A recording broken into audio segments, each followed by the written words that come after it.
दोबारा जब इन्होंने अपनाने का काम किया तो इन्होंने कहा कि ये सब बीजेपी वाला सब फंसाने का काम करता है, ईडी और सीबीआई लगा देने का काम करता है। आखिर क्या ऐसा हो गया कि आपको ये निर्णय लेना पड़ा? 2020 का हम लोग चुनाव जीत करके आए, मात्र बेईमानी के बाद 12,000 का डिफरेंस था पूरे महागठबंधन और एनडीए में।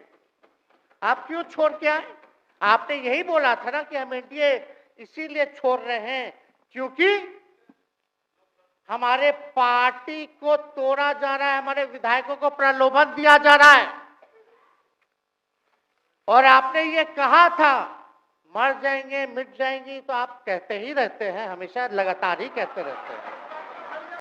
और आप जब गवर्नर हाउस गए महोदय, मुख्यमंत्री जी, जब आप बाहर आए तो आपने बोला कि आपका मन नहीं लग रहा था। आपने ये बोला कि मन नहीं लग रहा था। मन नहीं लगेगा तो हम लोग नाचने गाने के लिए थोड़ी है, आपका मन लगाने के लिए। हम तो आपका साथ ना देने के लिए थे कि जो काम आप बोलते थे असंभव है, उसको हम लोगों ने मुमकिन करके दिखाने का काम किया।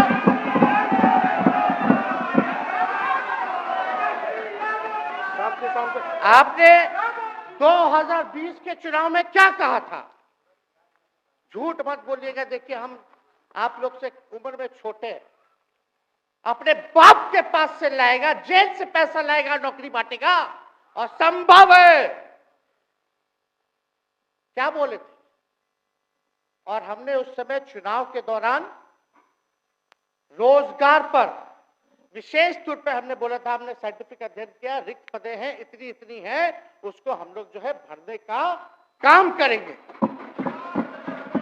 हमको दुख इस बात का नहीं है कि हम लोग विपक्ष में आ गए, हमको तो खुशी है कि उन 17 महीनों में जो देश में किसी सरकार ने नहीं किया, उसको हमारी महागठबंधन सरकार ने करने का काम किया। आप बताइए, आपको याद होगा जब आप बीजेपी को धोखा देना चाह रहे थे, हम तो नहीं आना, आपके साथ आना चाहते थे। ये बात हम आपको कहे भी थे कि हम तो नहीं आना चाहते हैं मुख्यमंत्री जी, लेकिन देश भर के सभी नेताओं का दबाव है कि भाई एक बार 2024 के चुनाव में हम लोग एकजुट हो जाएं और एकजुट होकर के मोदी जी को हराने का काम करें। तब हमने क्या कहा था मुख्यमंत्री जी, याद है? विजय जी हैं, आप भी सामने। हम कहते मुख्यमंत्री जी, हम सरकार में नहीं आएंगे, हम बाहर रह करके आपको समर्थन देंगे और आपके सरकार को कोई खतरा नहीं होगा, आप चलाइए सरकार, निफिक्र होकर के चलाइए, क्योंकि हम लोगों का भी लक्ष्य है कि भाजपा को देश से भगाने का काम करे। उस सांप्रदायिक शक्तियों को, जो विचारधारा है, जो समाज में जहर बोने का काम करती है, उसको हम लोग भगाने का काम करें। इसीलिए ना हम लोग एक साथ आए थे। सम्राट चौधरी जी पगड़ी पहनते हैं, फालतू है पहनते हैं, उतारने का बात करते हैं। इस आपको फिल्म का शूटिंग चल रहा है महोदय, अब बांध लिए पगड़ी, चलो आओ मैदान में।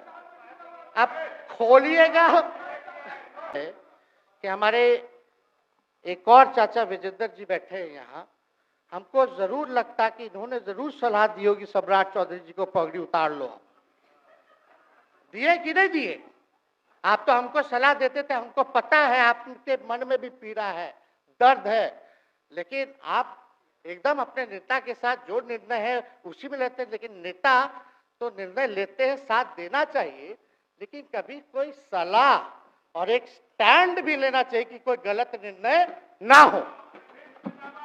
मोदी जी का गारंटी तो बहुत मजबूत वाला गारंटी है।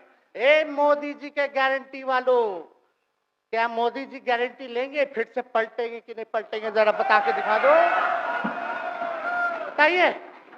मोदी जी के गारंटी वालों बताओ, बताइए, पलटेंगे कि नहीं पलटेंगे मोदी जी का गारंटी? खैर, हमको इसकी चिंता नहीं है। सम्राट चौधरी जी, विजय सिन्हा जी जब जहां चेयर पे थे, व्याकुल मत होइए, खूब जोड़ी है आप लोगों का, कमाल का, लगे रहिए। लेकिन हम बोले थे कि हम अगर आपके साथ आएंगे तो भाजपा के रोकने के लिए तो आएंगे, लेकिन साथ में आप हमको विश्वास दिलाइए कि हमने जो जनता से हमने कमिटमेंट करने का काम किया कि 10 लाख सरकारी नौकरी देंगे, आप वो करवाइएगा अपने नेतृत्व में। मुख्यमंत्री जी बोले हो जाएगा हो जाएगा, और दूसरा दिन अपने अधिकारी को भेज देते हैं। जब हम लोग ओथ ले लिए, अपने ऐसी भी हालत में ये काम हम लोगों को करना है। आप असंभव बोलते थे, आप मेरे पिताजी को बाप का पैसा ला करके दिलाएगा, लेकिन ये 17 महीने में कहां से एक विभाग में एक दिन में 70 दिनों के अंदर 2 लाख से भी ज्यादा सरकारी नौकरी कैसे मिला? इच्छा शक्ति होनी चाहिए, विल पावर होना चाहिए। तो मुख्यमंत्री जी जो थके हुए मुख्यमंत्री थे, उनको हमने दोहराने का काम किया।